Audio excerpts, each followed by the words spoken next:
Hello and welcome to this Opus 111 Group re-record for our first client webinar of the year titled Markets and Election Years, Votes and Volatility.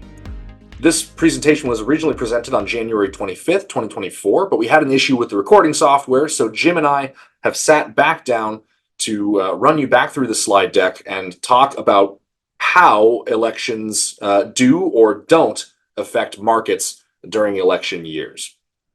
My name's Andrew Harvey. I'm a financial advisor here at Opus 111 Group. And before we get into the meat of the presentation, obviously there's some important disclaimers. The most key ones are, of course, this information is all based on past performance. Past performance is not indicative of future returns, and all investing involves the risk of loss. The indices, like the S&P 500 that you'll hear us refer to throughout this presentation, are unmanaged. They don't reflect sales charges, commissions, or expenses. It is not possible to directly invest in an index itself. And of course, finally, this presentation is for educational purposes only. It's not intended as a solicitation to purchase or sell any security or investment strategy. Such an offer can only be made by the prospectus for the specific security. Here's what we're going to be covering in our presentation. We're going to talk a little bit about our firm and who we all are and what we do here at Opus. And then I'm going to lead things off talking about the upcoming presidential election and historical patterns and trends that have been observed in the markets on election years. And then Jim will take over and take you through kind of some other economic factors that are currently at play in the markets. And he'll wrap things up with his key market expectations for both 2024 and beyond. And of course, the original presentation included a Q&A segment that will not be a part of this recording. This is our team here at Opus 111 Group. We are, of course, led by our founder and CEO, Jim Harvey, who founded the business back in 1999. He has his two senior partners there, Bill Driver and Mike Mail. Mike was Jim's original boss in the business when he got back in Alaska back in the 80s. And Bill actually gave the first ever sales presentation that Jim sat in on. Collectively, between the three of them, they have about 150 years of investment experience. So I always like to brag that the average tenure of an Opus advisor, of which I am also one, is about 20 years or so. I'm Andrew Harvey. You see me there at the bottom row. We also have Katie Sivertson, who's our client services manager on the left, Emily Sansenbacher, who's our investment services manager and our analyst, and of course, Donna Driver, Bill's younger sister, who is our kind of all-around go-getter for everything we do around here at the office. She runs our client events and experiences. So we come now to the meat of our presentation, and it's a question that I'm sure has been in front of many people's minds as we enter this election year. Is sort of what historical trends can we observe based on how the markets have performed in previous presidential election years? And thankfully, we have a pretty decent data set to draw from. So let's get into it. Big question is, do elections have some kind of tangible effect on the returns of the market, right? And for this case, and for most of these cases, we are going to be using the S&P 500.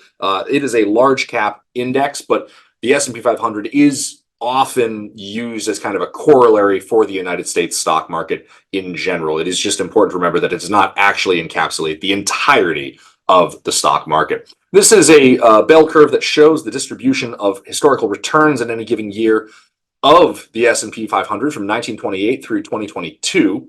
And as you can see, right, one of the things that we do like about this chart is it skews right, which is to say we tend to have more results that wind up being positive returns than we do negative, or them being equally split 50-50. What I'm going to do here is I'm going to put a red box around the years in which a Republican wound up victorious in the presidential election, and a blue box around the years that a Democrat wound up victorious. So you'll see the Republicans dropping in there. Only one Republican actually was elected in a year that the S&P 500 returned a negative result, and that was Bush back in 2000.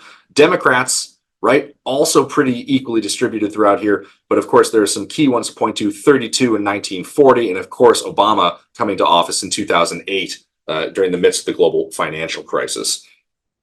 So you may already be noticing there doesn't appear to be any kind of observable trend here, but we will delve into that a little more deeply as we keep going here. This is just another way of visualizing that. It is a stacked list of every year of the returns from 1928 up through 2020. and you'll see the S&P 500's return in that right column there.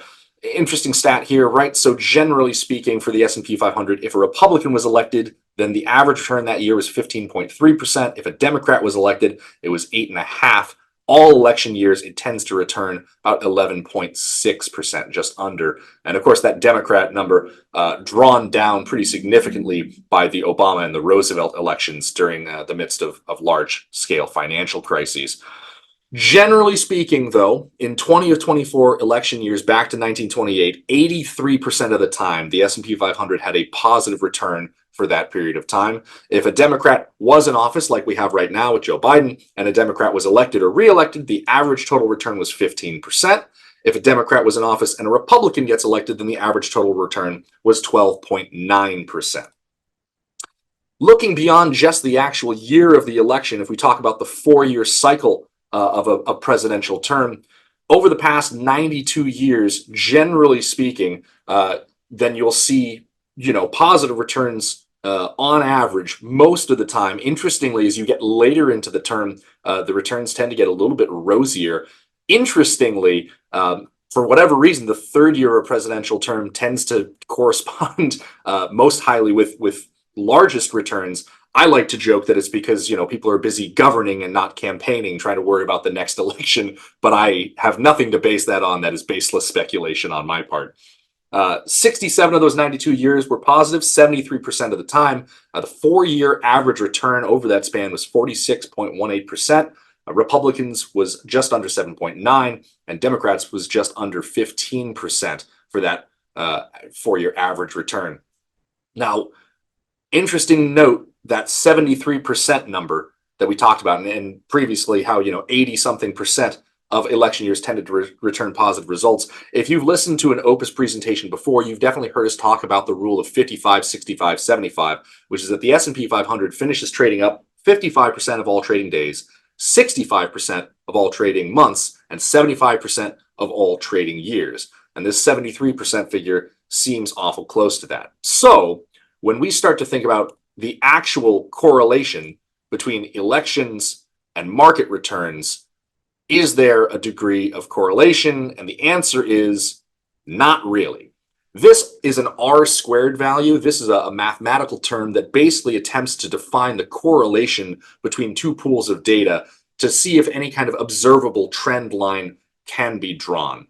And basically what this study, which was done by Goldman Sachs and Bloomberg, has found was that it not only for the party of the president of who gets elected, but who is controlling the Senate, who's controlling the House, and in the fourth year of a presidential term, there is quite literally no statistically significant observable correlation between what happens at the ballot box and what happens as far as your returns are concerned. So the patterns are interesting, but there is not a statistically significant correlation between election results and market performance. There is one final note that I want to hit before I pass it off to Jim, and that is merely this, which is if you play, partisan politics with your money and you essentially only left your money in when your guy was in office, so to speak, right? You'll see here $10,000 invested in 1949 into the S&P 500 index, which again, you can't do directly, but this is a theoretical exercise.